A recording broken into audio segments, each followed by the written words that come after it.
Hi, or whatever greetings you do lately. 我是 Luke 陈大龙. This time we're going to Kaohsiung, more specifically 鼓山区, even more specifically, two places. First up is the former Minato-Machi Market, also known as the Chao Chien-Ming Market, which is now known as the Gushan First Public Retail Market. The second is the architectural marvel of the Gushan Fish Market, a hybrid between the original historical structure and modern food courts.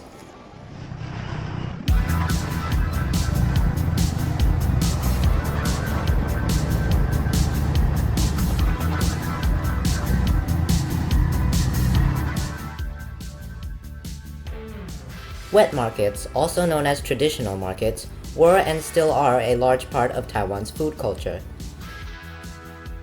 Most Taiwanese wet markets were formed from groups of peddlers and roadside stalls, organizing into informal physical structures. During the Japanese colonial period, wet markets were made to be purpose-built public facilities. These kinds of structures had drainage channels, ventilation systems, and central aisles with fixed stalls to provide larger walkways. In recent times, with rising heritage awareness, cities began restoring old market halls or repurposing nearby warehouses as lifestyle, seafood, or even farmers' markets. The Minato-Machi Market itself was no exception. In July of 1912, the Minato-Machi Market was built. Roughly taking up 40,000 square meters of area, it sports a blend between Japanese and European building styles, with a signature jerkin head roof design, resembling a vest when viewed from the front. Exhaust fans were installed on the roof for air circulation and is usually fully staffed with managers, with items neatly arranged. Unfortunately, the post-war government neglected its management and it eventually had to be demolished and rebuilt. After its renovation, the first floor is now a traditional retail market. The third floor is an activity center for the elderly, and the fourth floor is the Nangushan branch of the Kaohsiung City Library. In its day, it used to be the most modern market in Taiwan, but the atmosphere has long since become much more desolate.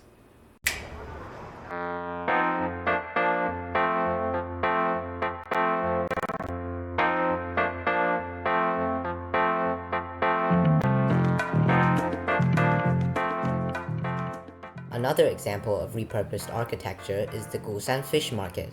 After the 1895 handover of Taiwan to Japan, the colonial government pursued major port modernization.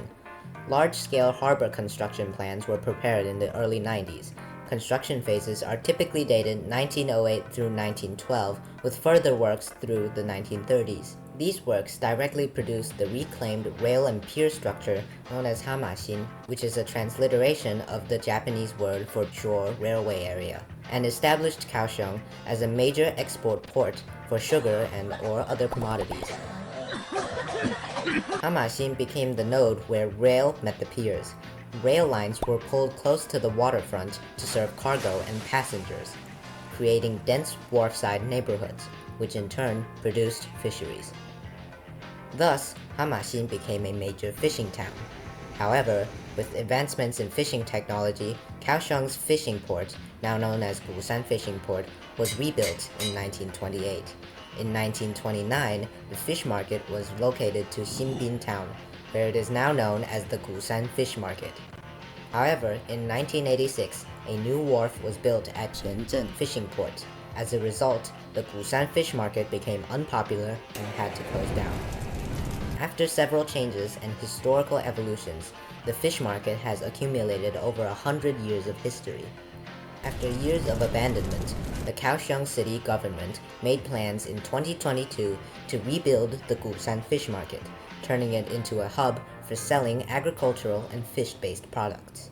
Architect Chao Chien-Ming was commissioned to design the building. His design provided visitors with a 270-degree view of the ocean, and using techniques such as kiln-fired glass and double-layer sandblasted glass walls, varying sunlight, weather, and angles of reflection reveal different moods of viewing the sea. The sea, as it turns out, wears a different color and face every day. Yeah, we did it!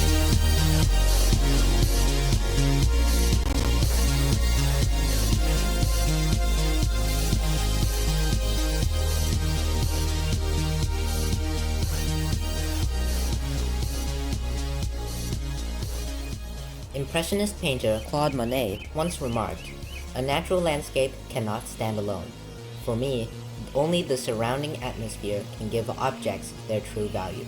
Taking Monet's impression sunrise as an example, it captures the hazy moment of sunrise amidst the morning mist at the port of Le Havre. The boats on the water, distant buildings, the harbor, and the sky blend seamlessly without distinct boundaries. With this information out of the way, let's go visit it.